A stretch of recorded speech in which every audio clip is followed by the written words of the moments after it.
Prezado concurseiro, querida concurseira, seja bem-vindo, professor Wallace França, dando continuidade ao nosso direito penal parte geral. Então, em relação ao direito penal parte geral, Wallace França, direito penal parte geral, veremos então os princípios constitucionais aplicáveis ao direito penal, ok? Então, existem os princípios constitucionais aplicáveis ao direito penal e os princípios infraconstitucionais, aqueles princípios de direito penal. Só que existem alguns princípios com previsão constitucional. Iremos trabalhar esse rol de princípios constitucionais aplicáveis ao direito penal. Então, coloquei aqui uma relação de princípios de uma forma introdutiva para que você tenha uma ideia do que será trabalhado. O princípio da presunção de inocência é um princípio mais processual que penal, mas tem a sua relevância penal também. Presunção de não culpabilidade, falaremos aí em relação à execução provisória da pena, então, um tema importantíssimo, execução provisória da pena, um tema atual. Princípio da responsabilidade pessoal em transcendência, tá? Um outro princípio importantíssimo do direito penal previsto na Constituição Federal. Princípio da legalidade, outro princípio importantíssimo, praticamente um dos maiores princípios, ou um dos principais princípios do direito penal é o princípio da legalidade. Princípio da reserva legal, que é uma decorrência da legalidade, e a anterioridade, que é uma decorrência da legalidade. Princípio da taxatividade, também decorrência da legalidade. Princípio da irretroatividade maléfica e da retroatividade benéfica da lei penal, principalmente da lei penal incriminadora, com calma aqui. Princípio da individualização da pena, veremos esse princípio previsto na Constituição também. Princípio da humanização das penas, quais são as penas previstas, se é um rol taxativo, se é um rol exemplificativo, a vedação da pena de morte, salvo em caso de guerra declarada. E os mandados expressos de criminalização, ou mandados expressos de penalização previstos na Constituição Federal. Então, trabalharemos esses princípios de modo que, se cair algum princípio na sua prova, você possa acertar com tranquilidade, ok? Então, em uma parte a gente vê os princípios constitucionais e na outra parte a gente vê os princípios infraconstitucionais. Aqui serão os princípios constitucionais aplicáveis ao direito penal, ok? Colocando o material na tela para mim, vamos estudar o primeiro princípio. É o princípio da presunção de inocência. Professor, por que a inocência está entre aspas? Porque é o seguinte, olha só, eu não posso dizer que a pessoa é inocente, porque eu não sei se ela é inocente ou culpada. Eu não sei se ela praticou o crime ou não. Eu a considero inocente para efeitos processuais. Então eu considero ela inocente por enquanto. Se ela é inocente ou culpada, isso será descoberto no final do processo. Se ela vai ser condenada ou absolvida. Então, ela pode ser inocente ou culpada, porque eu não sei o fato. Mas durante o processo, eu a considerarei inocente. Tem doutrina que não utiliza o termo presunção de inocência. Tem doutrina porque a presunção de inocência não está expressa na Constituição como inocência. A Constituição fala, pode colocar na tela aí para mim? A Constituição fala o seguinte, ó, ninguém será considerado culpado. Pode voltar. Ninguém será considerado culpado. Então, se você imaginar o seguinte, existe, durante o processo, eu não posso dizer que ele é inocente nem culpado. Então, a lei vai dizer que ele não pode ser culpado. Então, ele está no meio ali. Posso dizer que ele está no meio. Então, o princípio, na verdade, é o da não culpabilidade. Então, tem doutrina que não utiliza o termo presunção de inocência. Utiliza o termo presunção de não culpabilidade. Ninguém será considerado culpado até o trânsito em julgado de sentença penal condenatória, que o condene e quebre essa presunção. Ok? Tranquilo? Então, de acordo com a Constituição, a pessoa só pode ser considerada culpada com trânsito em julgado de sentença penal condenatória. Ou seja, quando não for cabível nenhum recurso. Quando não for cabível nenhum recurso. Em regra, então, inicialmente falando, a pessoa só pode iniciar a execução da pena, a sanção penal, a pena privativa de liberdade, a prisão penal, depois do trânsito em julgado. Professor, mas ele pode ser preso antes? Pode, mas é prisão processual, não é prisão penal. Aí seria prisões processuais, prisão temporária, prisão preventiva. Ok? Tranquilo? A prisão penal, então, em regra, seria após o trânsito em julgado. Quando eu falo em regra, é porque esse era o grande entendimento, só que o entendimento que foi alterado. Pode colocar na tela para mim de novo? Esse entendimento foi alterado pela chamada execução provisória da pena, que o Supremo Tribunal Federal entende que a pena pode iniciar, olha só, o Supremo ele fala assim, ó, dois casos. A pena pode iniciar em dois casos. Ou julgamento de segunda instância,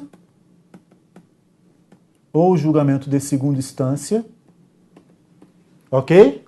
Ou foro. Foro por prerrogativa de função. Ou foro por prerrogativa. Vamos explicar melhor isso aqui rapidamente. Foro por prerrogativa. É o seguinte, ó. Uma pessoa que pratica um crime, ela é julgada em regra perante um juiz. E aí ela tem o direito de um recurso de apelação. Esse recurso será julgado por um tribunal. Tá? Esse recurso será julgado por um tribunal. Tribunal de Justiça, se for crime de competência da Justiça Estadual, ou Tribunal Regional Federal, se for um crime de competência da Justiça Federal. Eleitoral, tem Tribunal Regional Eleitoral e por aí vai. Tá? Direito ao recurso. Desse tribunal cabe o recurso especial e o recurso extraordinário, tá? O RE. O recurso extraordinário para o Supremo, o recurso especial para o STJ. Ok? O que o Supremo disse?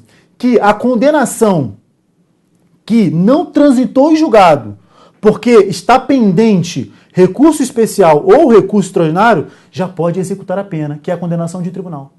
Então, a partir daqui, a partir de uma condenação de tribunal, é possível a execução provisória da pena. Essa execução provisória é da pena penal, da sanção penal, e não é uma prisão preventiva, não é uma prisão processual, ok? Então, ou é uma condenação em segunda instância, a pessoa é condenada ou absolvida por um juiz, vai com recurso e aí sai uma condenação do tribunal. Ou, por exemplo, é um prefeito. O prefeito,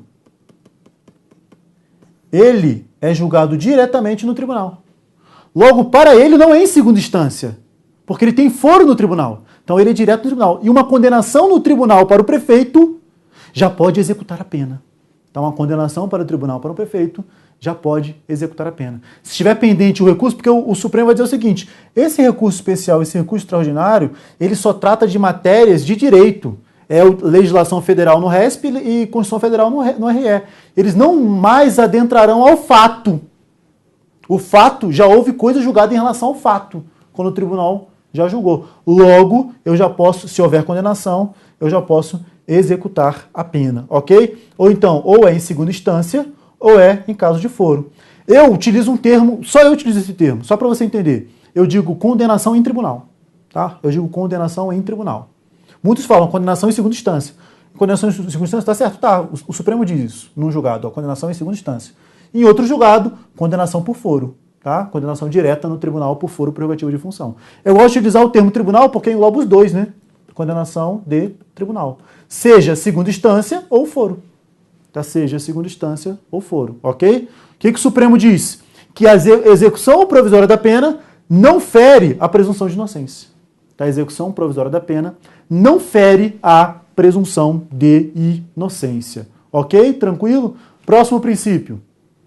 Princípio da responsabilidade pessoal. Tá? Princípio da responsabilidade pessoal.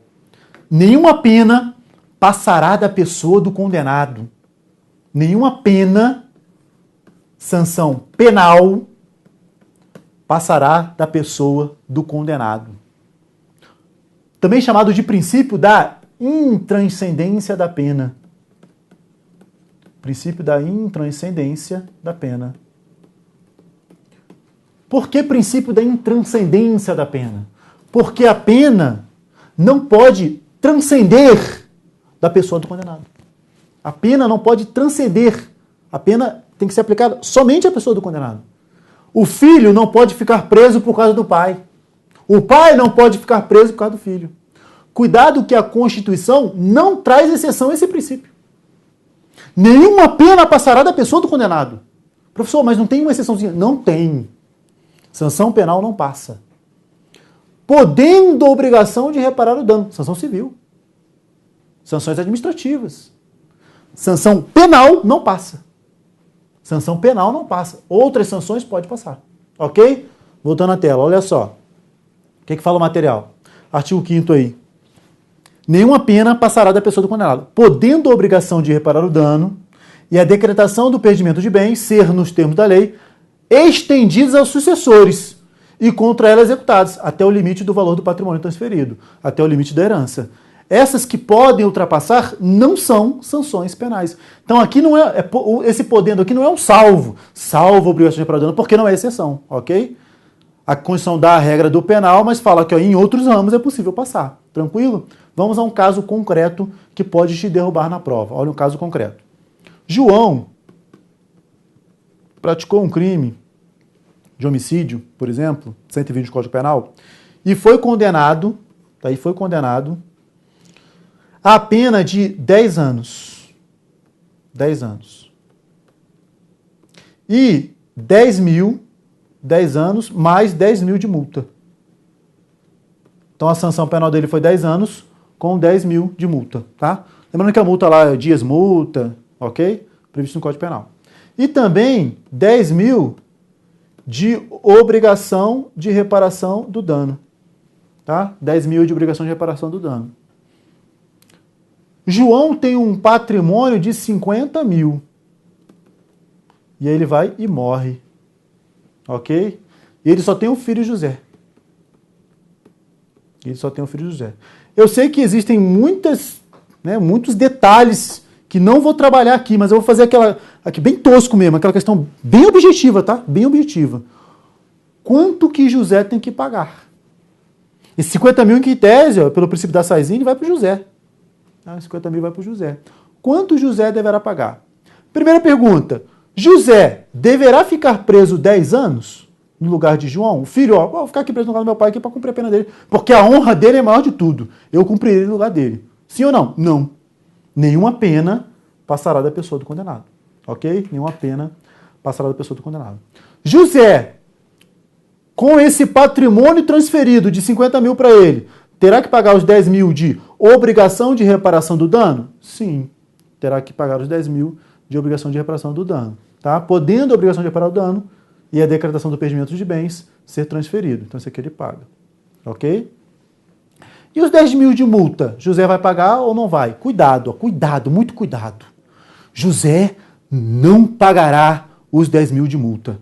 Porque esta sanção aqui, ela é penal. Esta sanção de multa, ela é penal. Logo, nenhuma pena passará da pessoa do condenado. Nenhuma pena passará da pessoa do condenado. Só vai pagar os 10 mil, vai ficar com 40 mil. Ok? Bem simplão aqui, tá? Bem simplão. Continuando, só mais um detalhe aqui pequeno, tá? Um detalhe pequeno, que pode ser que caia na sua prova. Bem difícil cair, mas só para deixar aqui para você não perder a questão, caso caia. Perdimento de bem, confisco de bens. Existe confisco de bem como sanção penal também. Existe confisco de bem como sanção penal. Se o confisco de bem for sanção penal, ele não passa. Tá? Se for âmbito civil ou âmbito administrativo, ele passa. Tá? Se a questão de dizer que o confisco de bem é uma sanção penal, aí ele não passa. Tranquilo? Beleza? Vamos em frente, vamos lá. Próximo princípio. Próximo princípio aí na tela, para mim, é o princípio da legalidade. Um dos princípios mais importantes de direito penal. Tá? Um dos princípios mais importantes de direito penal. Princípio da legalidade. O princípio da legalidade, ele, além de ter previsão no nosso direito, Constituição Federal, tá? Princípio na Constituição Federal, previsão no Código Penal, previsão no Código Penal Militar, tá? Código Penal Militar. É um princípio aplicável às faltas graves também, tá? Faltas graves lá dos presos, tem que ter previsão de legalidade. É um princípio previsto na Convenção Americana de Direitos Humanos, Pacto de São José da Costa Rica, Convenção Europeia de Direitos Humanos, tá? Tribunal Penal Internacional. Então, em âmbito internacional, também é um princípio muito utilizado, é um princípio muito antigo. É um dos princípios mais importantes de direito penal. Ok? Previsão dele, 39. Não há crime sem lei anterior que o defina. Não há crime sem lei, legalidade. Tá? Não há crime sem lei. Para que eu tenha um crime, tem que ter uma lei prevendo o crime. Tem que existir uma lei dizendo que aquela conduta é crime. Se não houver uma lei dizendo que aquela conduta é criminosa, eu não posso considerar aquele fato criminoso. Tá? A lei tem que dizer. Ok? Então aqui eu tenho o princípio da legalidade. A doutrina vai dizer que legalidade, só para entendimento aqui, tá? Depois eu falo prova. É igual a reserva legal, Então, a legalidade seria a reserva legal. A reserva legal é a previsão na lei em sentido estrito. A previsão na lei em sentido estrito. Quando eu falo lei em sentido estrito aqui, que é a reserva legal, seria o status normativo de lei ordinária. Tá? Lei ordinária. Podendo a lei complementar também. A gente vai ver que pode ser a lei complementar, mas vai ter o status de lei ordinária. Não poderia outros status normativos, resoluções, ok? Decretos legislativos, outros status normativos lá do 59 da Constituição, não poderia. Inclusive, a nossa Constituição Federal não pode criar crime. Tá? A nossa Constituição Federal não cria crime. Ok? Mas, melhor dizendo, mais a anterioridade. A anterioridade. Então, legalidade seria a reserva legal mais anterioridade. Porque não há crime sem lei anterior. Então, além de existir a lei, esta lei tem que ser anterior à conduta. Tá? Além de existir a lei deverá ser anterior à conduta criminosa. Então, a pessoa pratica algo, aí vem uma lei depois dizendo, isso aqui é crime. Então você vai ser punido. Não. Quando ela pratica, a lei já tem que existir. Tá? Isso é o princípio da legalidade. Ok? A lei deve ser estrita, lei ordinária, podendo a lei complementar. E também aqui eu tenho o princípio da taxatividade. A lei tem que trazer, lei escrita, lei necessária, a lei tem que trazer estritamente o que é crime. Não há crime sem lei anterior que o defina. A lei tem que definir o que é crime. A conduta tem que estar plenamente definida na lei. Aqui eu tenho o princípio da taxatividade. Taxatividade. Ok? Em regra, geralmente em prova, normalmente eles consideram legalidade e reserva legal como sinônimos, tá? Então, legalidade e reserva legal não tem problema aqui, tá? Não há problema. Ok? Não há problema aqui no direito penal. Normalmente não vai ter um problema aí se vier reserva legal ou legalidade. Ok? Tranquilo? Mas a doutrina vai dizer que legalidade é a reserva legal mais anterioridade. Tranquilo? Vamos em frente. Próximo princípio, continuando legalidade. Decorrências do princípio da legalidade. Primeiro, costume não cria crime nem revoga. Quem cria crime? Lei. Lei só pode ser revogada por outra lei. A lei só pode ser revogada por outra lei. O costume não revoga lei. Professor, mas já está no costume, por exemplo, o jogo do bicho. Lembrando que o princípio da legalidade ela vale para o crime e para a contravenção também, tá? O jogo do bicho é uma contravenção. E já é costumeiro. Todo mundo joga do jogo do bicho aí, já é costumeiro. Não é contravenção mais. Tá? O costume revogou a lei de contravenções. Negativo, continua sendo contravenção penal. Tá? Costume não cria crime, nem revoga. Tá? Quem cria crime é lei.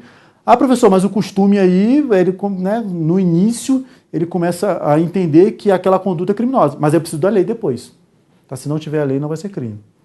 Segundo, a analogia, a gente vai ver a analogia com mais calma depois, mas a analogia não pode criar crime. Porque senão seria uma analogia em malam partem. Só pode criar crime, lei. Tá? Tem que ter a lei. Ah, professor, por exemplo, é crime vender cerveja perto do estádio durante a Copa. Tem esse crime. Mas aí o cara não vendeu a cerveja, ele vendeu o cigarro. Pô, vamos colocar o cigarro junto aí. O cara vendeu o cigarro, vamos prender ele também. Pode? Por quê? Porque cerveja é lícito, mas é um produto que causa dependência. O cigarro é lícito e é um produto que causa dependência. Vamos fazer uma analogia. Vamos considerar também o cigarro. A lei fala cerveja, mas vamos pensar aqui no cigarro também, vamos colocar cigarro. Você está praticando uma analogia em malam partem. Uma analogia em prejuízo do réu. É proibida em direito penal. Tá? A analogia não pode criar crime. Depois trataremos a analogia com muito mais tranquilidade, tá? Você vai entender o que é analogia, ok? 3. Só lei em sentido próprio pode criar crime. Medida provisória não pode. Cuidado, olha só, muito cuidado. A medida provisória, ela não é lei. Ela tem força de lei. Medida provisória não é lei. Ela tem, tá no 59, ela tem força de lei. Ela tem aquela força de lei, como se fosse a lei. Mas depois, para ela continuar existindo, ela tem que ser convertida em uma lei. Medida provisória, ela é editada pelo presidente, tá? Pelo chefe do Poder Executivo. Mas Como a gente está falando de direito penal, que é lei da União, em regra, né? Falando de direito penal, que é lei da União. Direito penal é lei da União, então medida provisória do chefe do Executivo da União, presidente da República. Então o presidente da República, quando edita uma medida provisória, inclusive, a gente vai ver que é vedado medida provisória de direito penal, aquela medida provisória tem força de lei. Depois que tem que ser convertida para virar uma lei. Tá? Ela tem força imediata de lei. No entanto, é proibido, é vedado medida provisória em direito penal. A medida provisória não pode versar sobre direito penal. Ou seja, medida provisória não cria crime. Questão.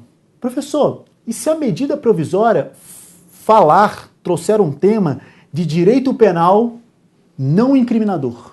Ou seja, não está criando crime, mas está pegando uma conduta e deixando de considerar crime. Um abolício, por exemplo. Aí seria possível? A doutrina diverge. Já vou trazer para você a posição do Supremo.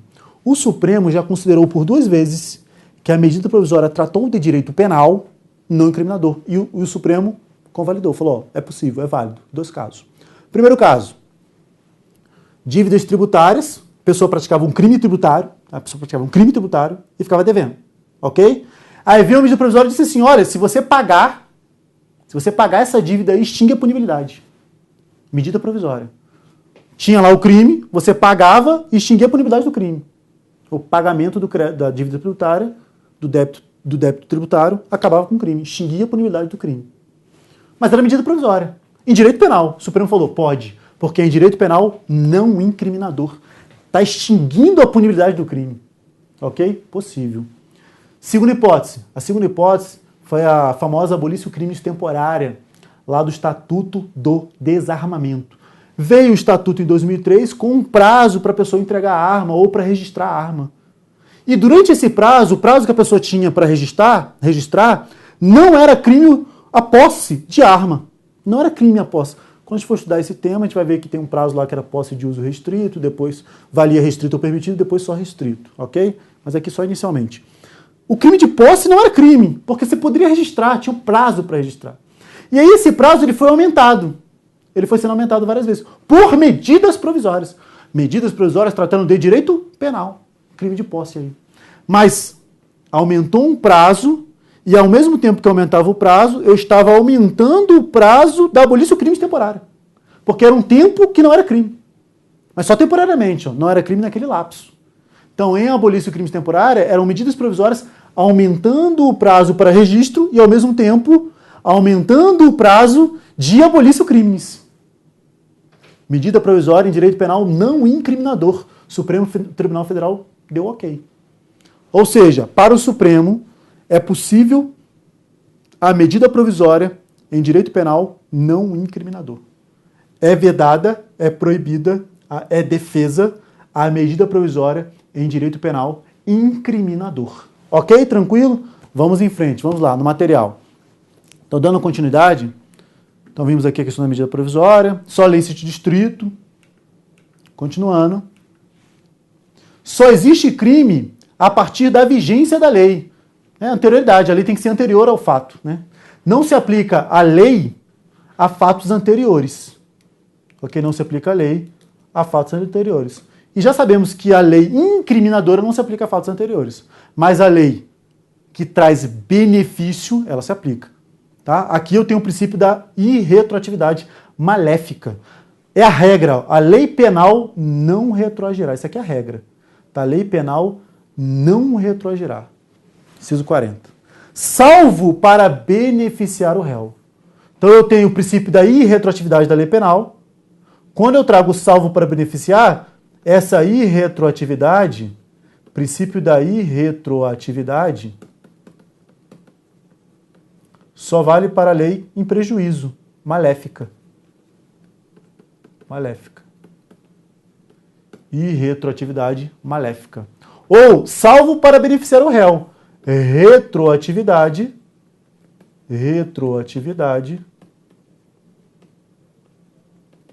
benéfica.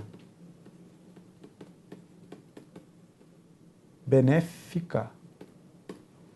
Irretroatividade maléfica, princípio da irretroatividade maléfica, ou retroatividade benéfica. A lei penal não retroagirá, salvo para beneficiar o réu. Isso aqui é uma decorrência do princípio da legalidade. É uma decorrência do princípio da anterioridade da lei penal. Tá? Se a lei tem que ser anterior, e aí vem uma lei posterior, ela não vai retroagir. A não ser que seja para beneficiar o réu. Ok? A não ser que seja para beneficiar o réu. Vou te trazer uma dica aqui que é a seguinte. Ó. Lei penal não retroagirá salvo para beneficiar o réu. A lei penal não está escrito aí lei processual penal, ok? É uma dica. Não está escrito lei processual penal aí. A lei processual penal se aplica imediatamente. Mesmo que tenha lá, mesmo que ela seja maléfica e mesmo que o processo esteja em andamento. É como se ela retroagisse. Ok? Tranquilo? A lei penal, aí não fala processual. Normas híbridas. O que é norma híbrida? Norma híbrida é aquela norma que tem conteúdo penal, não dá para separar, tá? Não dá para cindir aqui. Conteúdo penal e conteúdo processual penal. Processual penal. A regra do penal é que a lei não retroage. A regra do penal é que ela não retroage. A regra do processual, lá no processual penal, se aplica o sistema de isolamento dos atos processuais. Ou seja, se a pessoa praticou o crime aqui, e aí tem lá o processo andando, vem uma lei aqui, essa lei se aplica imediatamente. Mesmo que maléfica, não importa, sem prejuízo da validade dos atos praticados sobre a vigência da lei anterior, artigo 2º do CPP. Ou seja, a regra do CPP é diferente do Código Penal. E se a norma for híbrida? Nesse caso aqui. Qual regra eu aplicarei? A regra penal ou a regra processual penal? Eu aplico a regra penal. Se a norma é híbrida, eu aplico a regra penal. Ok? Só vai retroagir se for prevalece aqui a regra penal. Tranquilo? Normas benéficas e retroagem. Isso aqui a gente já viu, né? Artigo 2º, parágrafo único. A lei posterior, que de qualquer modo favorecer o agente, aplica-se aos fatos anteriores, ainda que decididos, isso aqui cai bastante, ó, ainda que decididos por sentença condenatória transitada em julgado. Então, se a pessoa foi condenada, olha só, se a pessoa foi condenada, ela está lá executando a pena, está presa, e aí vem uma norma nova, por exemplo, um abolício crimes. Se vier um abolício, ela está lá presa, é solta. Vem uma norma nova, que não é um abolício, mas é uma norma nova benéfica. Nós chamamos de lex mirior, lei melhor. Lex mirior. Aí vem uma lex mirior durante a execução. Essa lex mirior se aplica a ele? Já aconteceu um trânsito de julgado. Vai se aplicar a lex mirior? Vai se aplicar. Quem aplica? O juiz de execuções. Então, será o juiz de execuções que aplicará a lex mirior ao condenado com trânsito em julgado. Ou seja, a lei benéfica retroage, mesmo que tenha havido o trânsito em julgado de sentença penal condenatória. É uma quebra aí do trânsito em julgado. Tá? Existe aí uma quebra do trânsito em julgado. Ok? Então está lá condenado, ou vai diminuir a pena dele, ou vai soltar ele, dependendo aí do que a lei melhor vem dizer, tá? Dependendo aí do caso concreto. Isso cai bastante, isso cai muito mesmo, a questão do trânsito em julgado. Mesmo que tenha havido o trânsito em julgado, a lei melhor se aplicará. Súmula 611 do Supremo Tribunal Federal. Quem aplica é o juízo das execuções penais, tá? O juízo das execuções penais. Tranquilo? Beleza? Tela para mim, pra gente fechar esse pontinho aí. Deixar para mim, coloca o material na tela para não deixar passar nada. Então o que que fala? Marca essa partezinha. A lei posterior favorável é a chamada de lex mirior. Lex mirior, que é lei melhor, tá? No latim aí, lei melhor. A lei pior é chamada de lex gravior, tá? A lei pior é chamada de lex gravior. Ela se aplica, normalmente na prova, ao invés de estar esse ainda aqui, vai estar o salvo. Salvo se decidido, errado. Ainda que decidido por sentença condenatória, transitada em julgado, mesmo que ele esteja executando a pena, ok? Assim, a lei melhor se aplicará também. Deixa eu ver se tem mais algum ponto aqui. Princípio da taxatividade. Não há crime sem lei anterior que o defina. A lei tem que definir a conduta. A conduta tem que estar definida, estrita legalidade, reserva legal, tem que estar definida no crime. A lei tem que trazer estritamente o que será crime. não pode ser genérica. Tá? Leis genéricas não podem trazer crimes. Eu vou dar um exemplo aqui de lei genérica que muita gente entende de inconstitucional por ferir o princípio da taxatividade. É a lei, pode vir comigo, é a lei de abuso de autoridade. Tá? Na lei de abuso de autoridade, por exemplo, tem lá uma conduta. Essa conduta eu trarei para você no próximo bloco. Um abraço. Tchau.